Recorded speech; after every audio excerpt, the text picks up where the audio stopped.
श्रोतेहो, नवीन राष्ट्रीय शैक्षणिक धोरण 2020 या चर्चासत्राच्या तिसऱ्या भागात मी पूर्वा खालगावकर आपलं मनापासून स्वागत करते.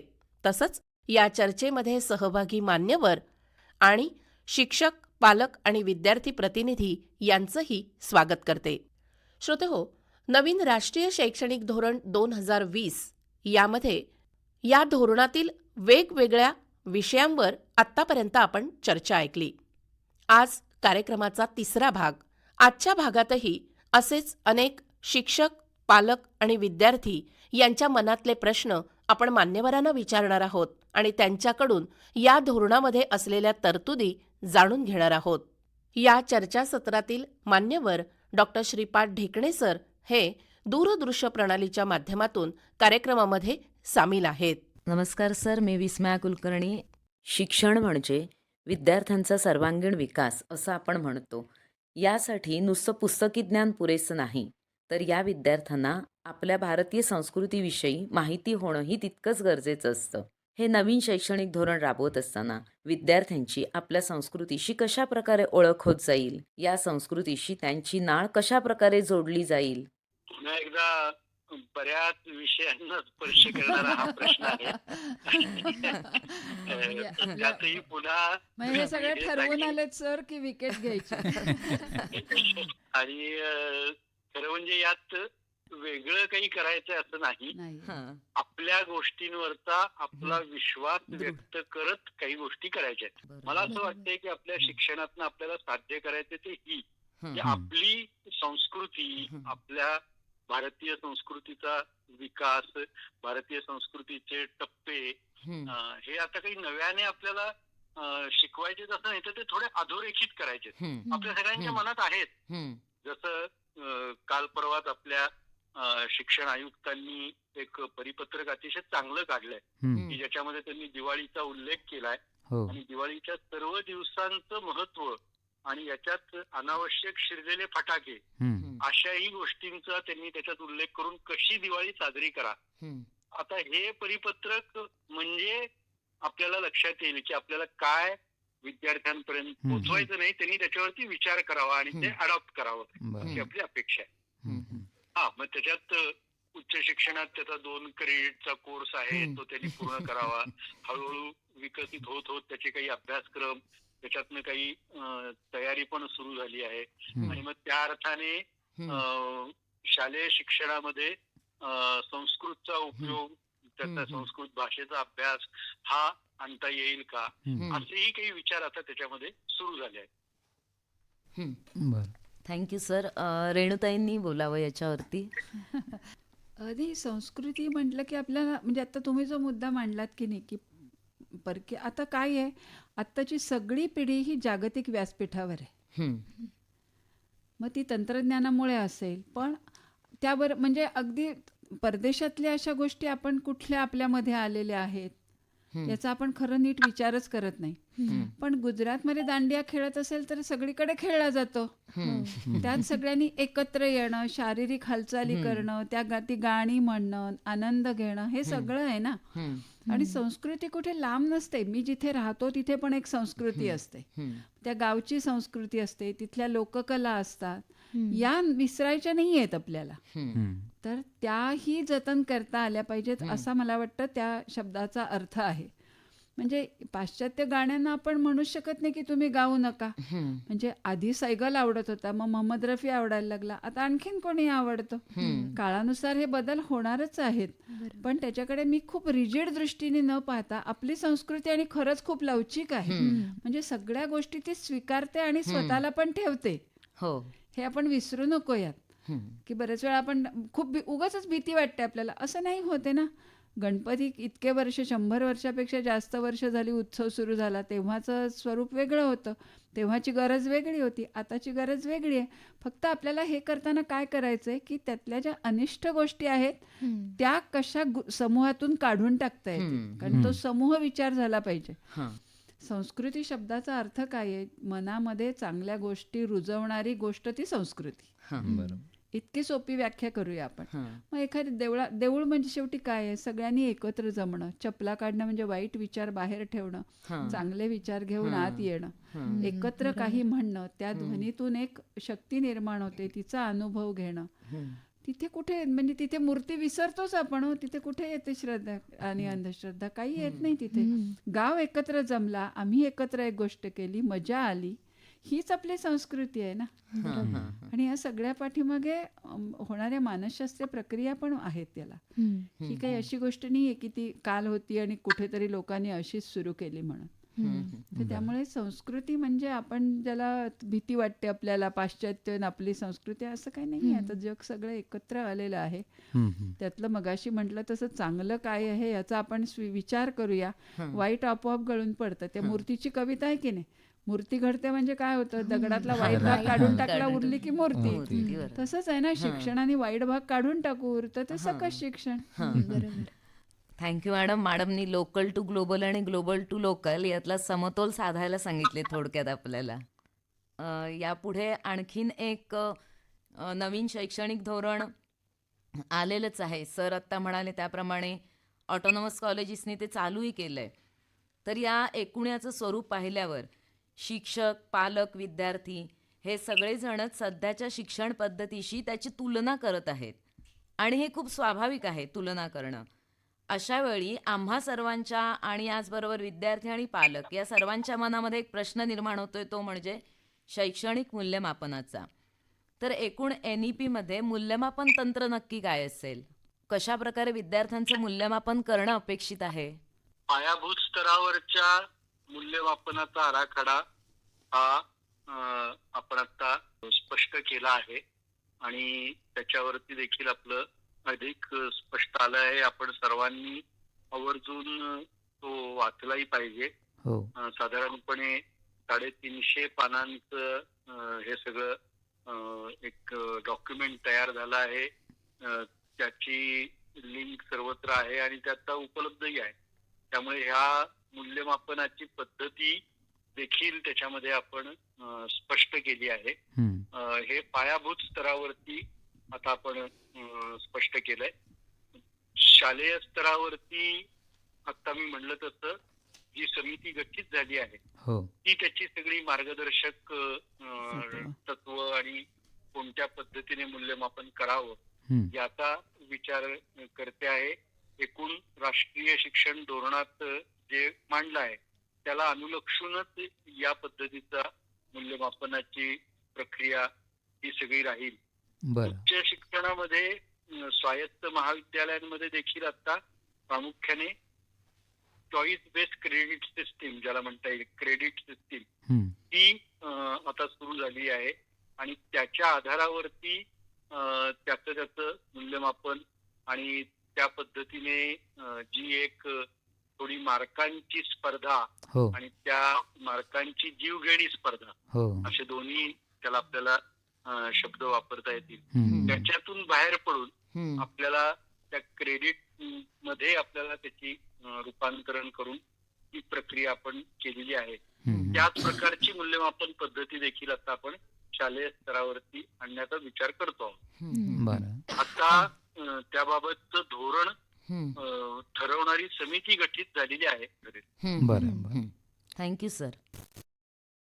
सर, थोडासा एक भावनिक प्रश्नच विचारायचा आहे.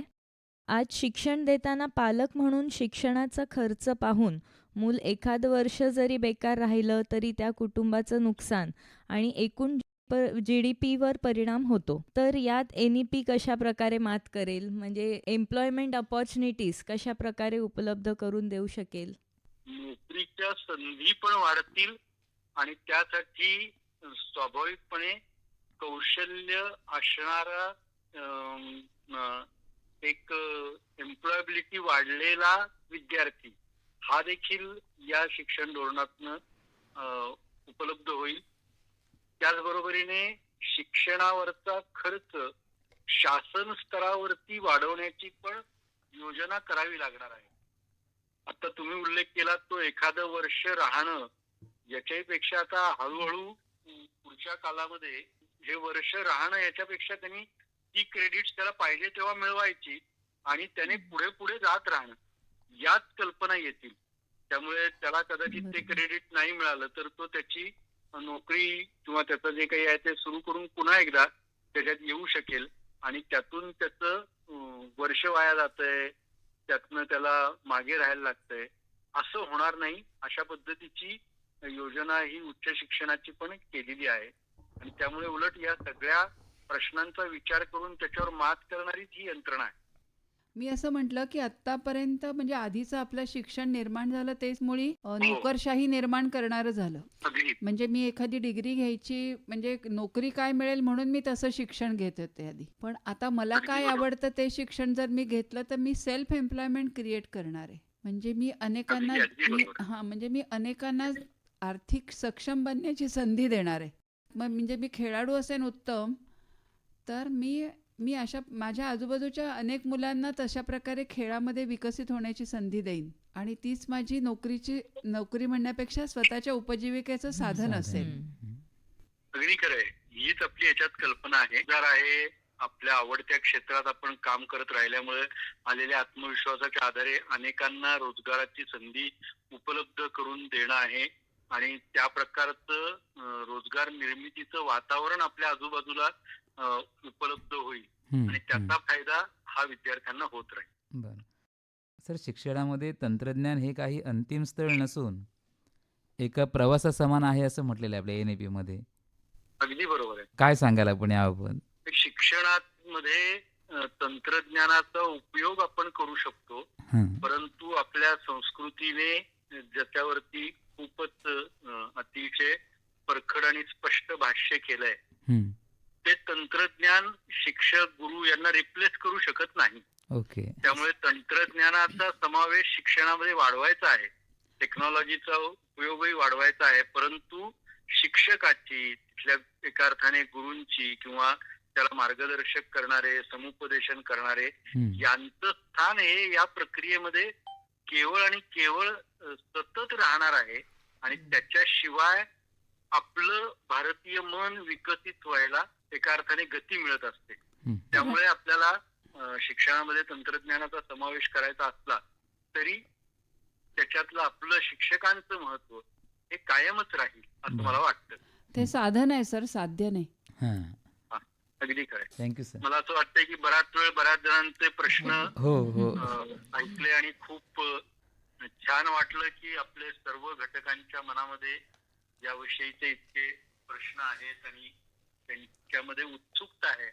मुळात प्रश्न आहेत म्हणजे उत्सुकता आहे. का रेणुताई? अगदी बरोबर आहे. मी सुरुवातीलाच मला बरं वाटलं एकदम.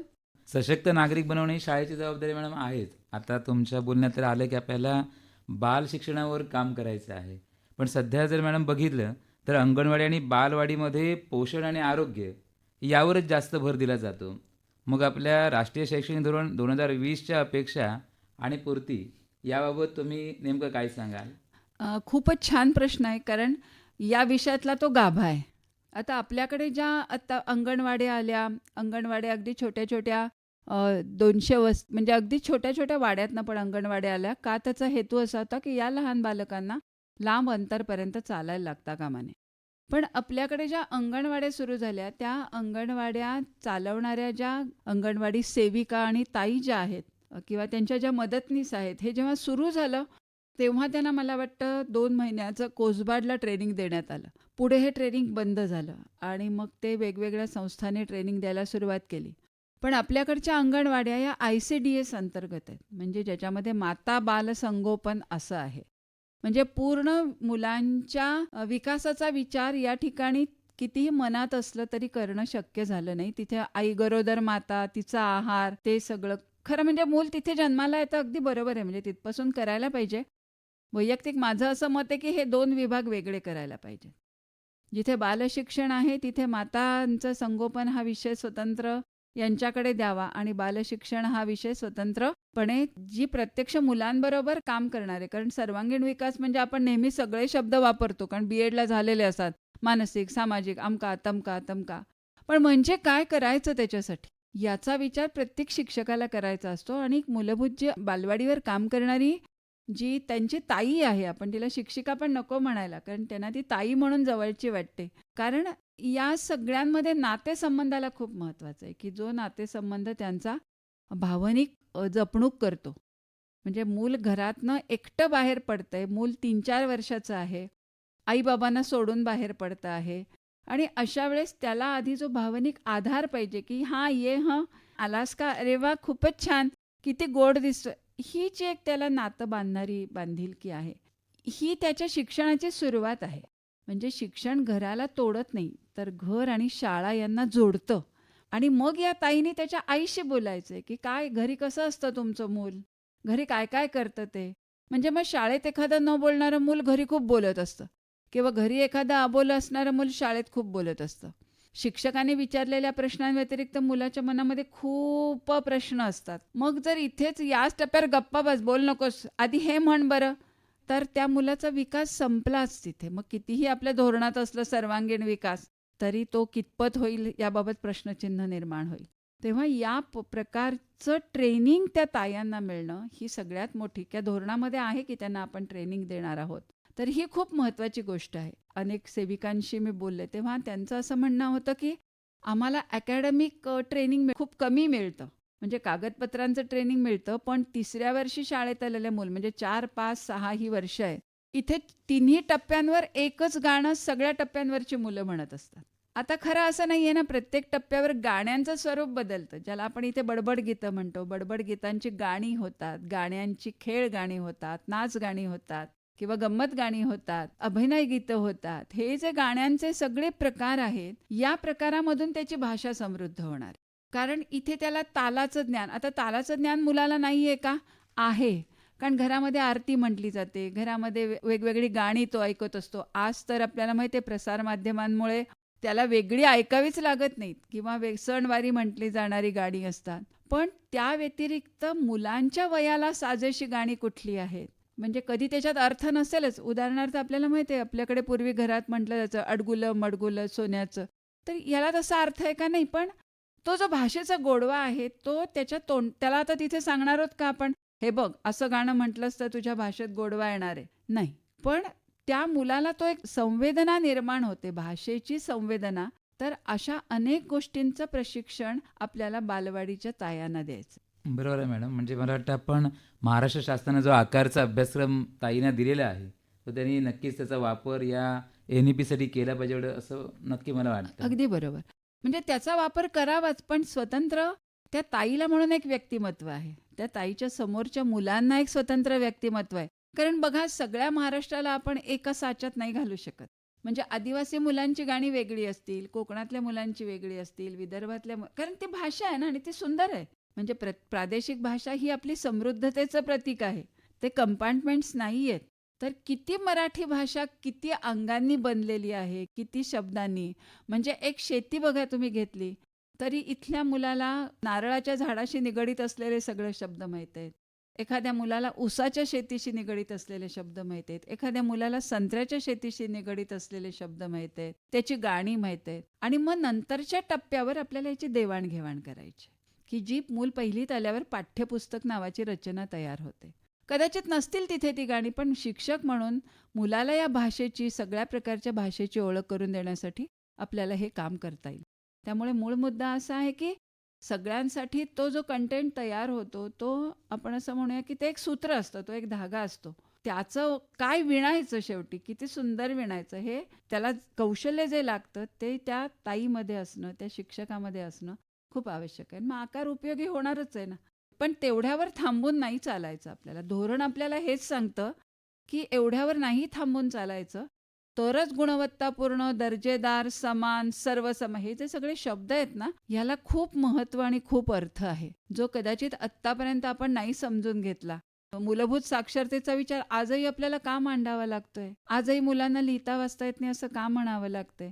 याची मुळं कुठेतरी तिथे आहेत की या क्षेत्रात काम करणाऱ्या प्रत्येकाला विचार करायची क्षमता आहे आणि तो विचार करायची क्षमता त्यांनी अशासाठी वापरली पाहिजे की माझ्या समोरचं मूल, ज्याला तुम्ही सर्वांगीण म्हणता ना, हे त्याच्यासाठी कसा करता येईल याचं प्रत्येकाचं स्वतंत्र मॉड्यूल तयार झालं पाहिजे.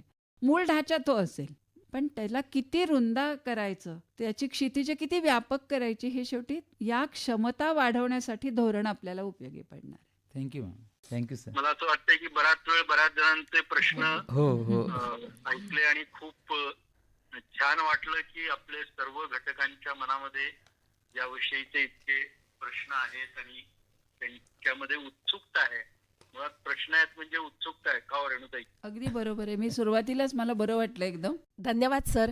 वेळात वेळ काढून तुम्ही आमच्याशी फोनवरून का होईना पण सामील झालात आणि आमच्या सगळ्या प्रश्नांची उत्तरं अगदी मनमोकळेपणाने दिलीत. त्याबद्दल आकाशवाणीतर्फे मी तुमचे आभार मानते. खरं म्हणजे आपल्या सगळ्यांमध्ये येऊन ही जर चर्चा करता आली असती तर खरंच मजा आली असती, आनंद झाला असता. पण तंत्रज्ञानाचा वापर करून का होईना मला त्याच्यात सहभागी करून घेतलं त्याबद्दल मनापासून धन्यवाद. धन्यवाद. थँक्यू. श्रोते हो, या चर्चासत्रामध्ये शासन निर्णयातील भाग सर्वसामान्यांना कळेल अशा सोप्या भाषेमध्ये आपण समजावून घेतोय. या धोरणातली तांत्रिक बाजूही डॉक्टर ढेकणे सरांनी आपल्याला छान पद्धतीने समजावून सांगितली आणि प्रत्यक्षपणे याच पद्धतीने दुर्गम भागात यशस्वीपणे शाळा चालवणाऱ्या रेणुताईंनी शाळा म्हणजे शिक्षेचं ठिकाण नाही तर अगदी घराप्रमाणेच शाळेचीही ओढ मुलांना लागण्याकरता काय बदल होणं आवश्यक आहे हे छान समजावून सांगितलं. अंगणवाडीतील बाई या मुलांना समजावून घेणाऱ्या, घर आणि शाळा इथे विद्यार्थ्याला आनंदी ठेवणाऱ्या दुवा आहेत आणि त्यांना हे समजावलं तर नक्कीच मराठी शाळेमध्ये विद्यार्थ्यांची संख्या कमी होतेय त्यावरही अनेक उपाययोजना यामध्ये आहेत. तसंच महाविद्यालयीन विद्यार्थ्यांकरताही अनेक चांगले बदल आहेत. हे सगळं समजावून घेण्याकरता नवीन शैक्षणिक धोरणाविषयीचे कार्यक्रम होणं गरजेचं आहे. याच उद्देशाने आकाशवाणी रत्नागिरीने ही चर्चा आयोजित केली होती. या चर्चासत्रात सामील झालेले मान्यवर रेणुताई दांडेकर आणि डॉक्टर श्रीपाद ढेकणे सर यांचे मी आकाशवाणी परिवार आणि आमच्या श्रोत्यांतर्फे आभार मानते. तसंच सहभागी शिक्षक प्राध्यापिका विस्मया कुलकर्णी मॅडम, सुहास वाडेकर सर, पालक प्रतिनिधी मनस्वी लांजेकर आणि पूर्वा बडे, विद्यार्थी प्रतिनिधी निधी बडे आणि निपुण लांजेकर यांचेही आभार. निर्मिती सहाय्य आणि सूत्रसंचालन पूर्वा खालगावकर. कार्यक्रमाचे सादरकर्ते योगीराज बच्चे.